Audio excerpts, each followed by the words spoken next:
Thank you so much and very good evening to you, our viewers. With us here is Comrade Majak from South Sudan, from the National Conversation South Sudan. And he's traveled all the way from South Sudan to be with us here in Kenya. Comrade Majak, we're so excited to have you in Kenya. Thank you, Dr. Wene. I pass my particular appreciation to all of you and to the team for inviting me. I am Majak, a moderator of the National Conversation South Sudan. Our leader is Captain Mabur, or you can call him Honorable Mabur, Garang de Mabur. Okay. Yes, the National Conversation is a tomato renaissance. It is an agricultural-based revolution. We believe that every generation must pick its own cause of struggle, and that's why we picked that it is agriculture that we will pass through a political education to our people. Yeah. Thank you so much and welcome to Kenya. What is your take on Pan-Africanism? Before, let me correct one thing. I just did not come from South Sudan. Yeah, I've been here. I'm on a political exile. I'm an exile. Yeah, but recently we have been invited by the president. The president extended a handshake to Captain Mabur, Honorable Mabur, and I'm waiting for my time to come to South Sudan. Now I'm free to go to the country, courtesy of the president. Yeah. Mashallah. All will be well. We are hoping for the best, that you'll be able to go back to South Sudan. Yeah, the land of our ancestors, you know. Yeah, the great land of South Sudan. The mother of civilization. The mother of civilization. Nile Valley. The Nile Valley. Yeah, yeah. So, comrade, what is your take on Pan-Africanism? My take on Pan-Africanism has been that a lot of people are troubling themselves with the definition, but I base mine on the concept, on the ideological teaching imparted to us by the generation that has gone, and the concept is based on that Africans or all black men shared a single culture or race, and that they share the same fate and have everyone of African descent have a common interest, and such is the unity of this interest that we call it Pan-Africanism, that the Africans come together and pursue this common interest. Yes. How do you see Pan-Africanism in the future? Like, what is your take in the future of Pan-Africanism? Is it strong? Is it declining? You know, what do you feel like? I think it is stagnated because it is stagnated because of the dogma. The people there are people now, there are scholars who have positioned themselves as prophets and that they are infallible, and what they say is what it is what must be. And we must be very realistic to the present reality of our situation, that with the advent of information technology, revolution has changed, and so we cannot remain interpreting Pan-Africanism the way they used to interpret it based on their environmental realities. We have to find a new interpretation based on our cultural experience. Yes. This is how I see the future. Absolutely. And then recently, Africa has been facing a lot of neocolonialism. I'm very sure you are much aware of that. We have China trying to infiltrate into Africa. We have a few Europeans still trying to infiltrate Africa, and a few other issues going on in Africa. What's your take on neocolonialism? I do not wish to answer that question, because from where I come from, the position I come, as the National Conversation, we have accepted that we have been defeated. The war has been lost a very long time ago, and to that extent, there has been a struggle to reclaim that. The neocolonization and so many things are happening. They are happening because there is a lack of political education in our society.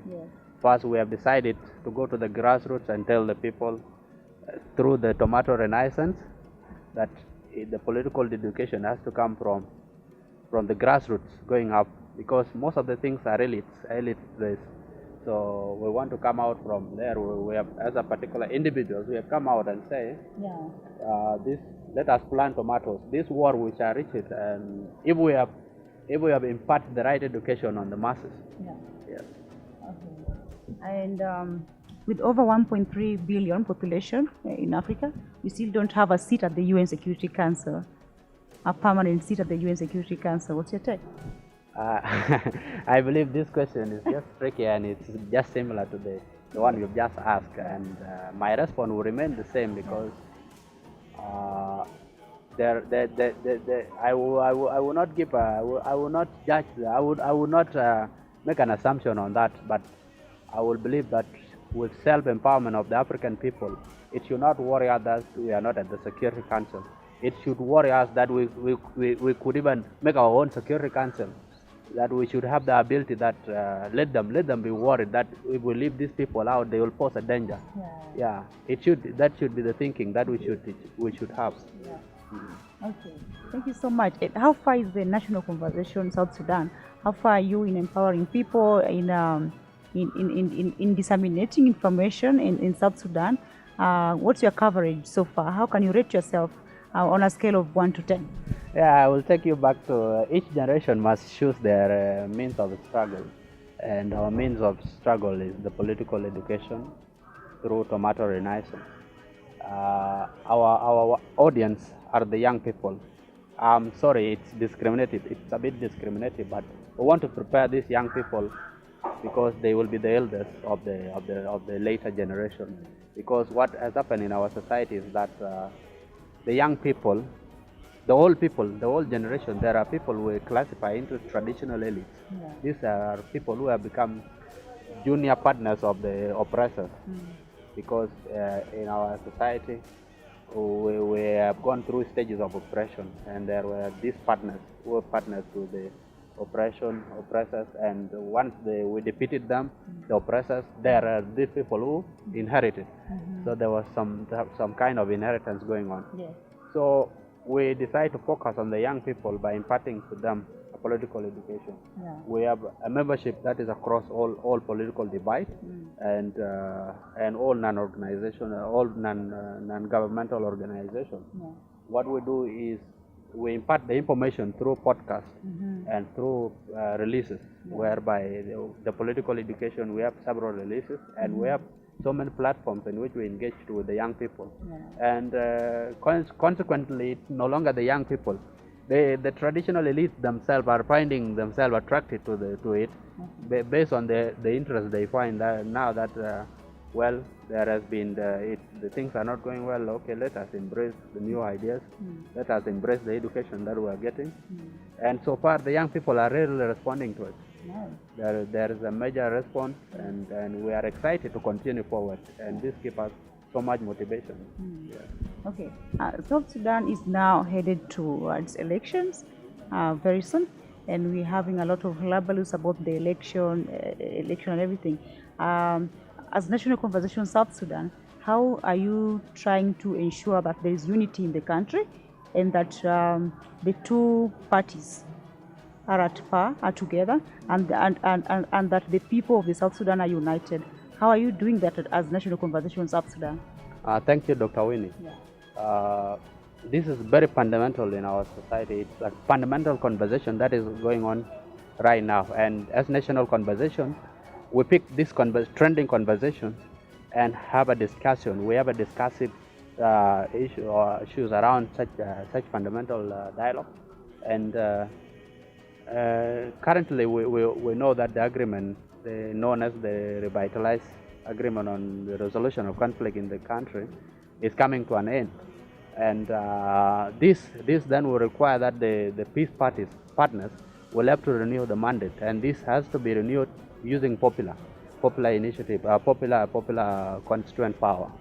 So, as National Conversation, we are really proud that we have Captain Mabur, who has been very fundamental in the implementation of Chapter 2 of the agreement, which is security arrangement, whereby the forces have to be integrated, brought together, and so that we can have one army.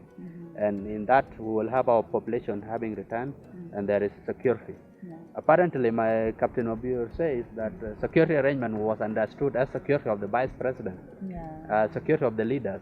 It wasn't the security of the population. So we went ahead and demystified that to an extent. Now, when we had the handshake, we presented our proposal to the president, and the president accepted it and incorporated it into to become part of as a matrix towards making the peace, the security arrangement work. So right now the process is ongoing, and we encourage, we have come out categorically telling the president that the only way you can renew your mandate is through elections. Let our people have a choice. Let our people decide. And we are happy that the president responded positively, and he has said there will be elections. Yes. We will experience those challenges, but we welcome the idea of an election because it is the step towards democracy. We will go slowly.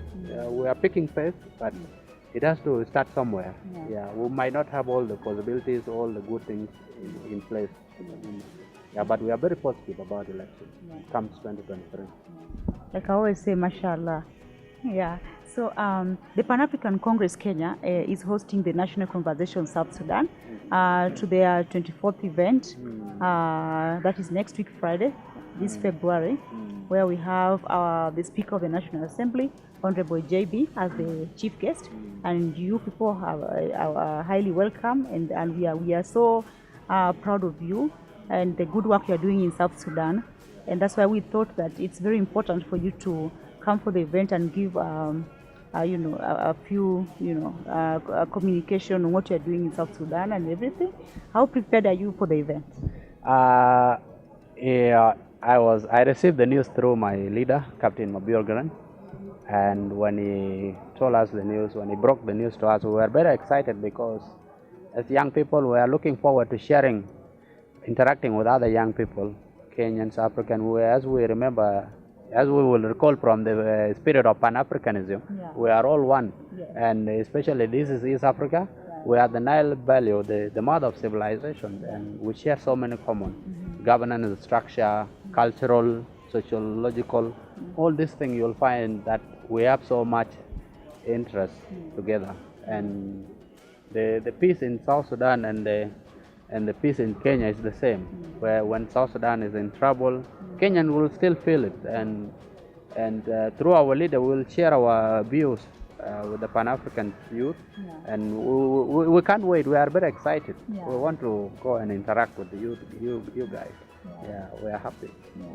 Thank you so much. How is Captain Mabior doing? Captain Mabior is really doing well. In fact, last year he had a surgery, and because he's a guy who believes in African spirituality. He's really recovering at a speed no one could.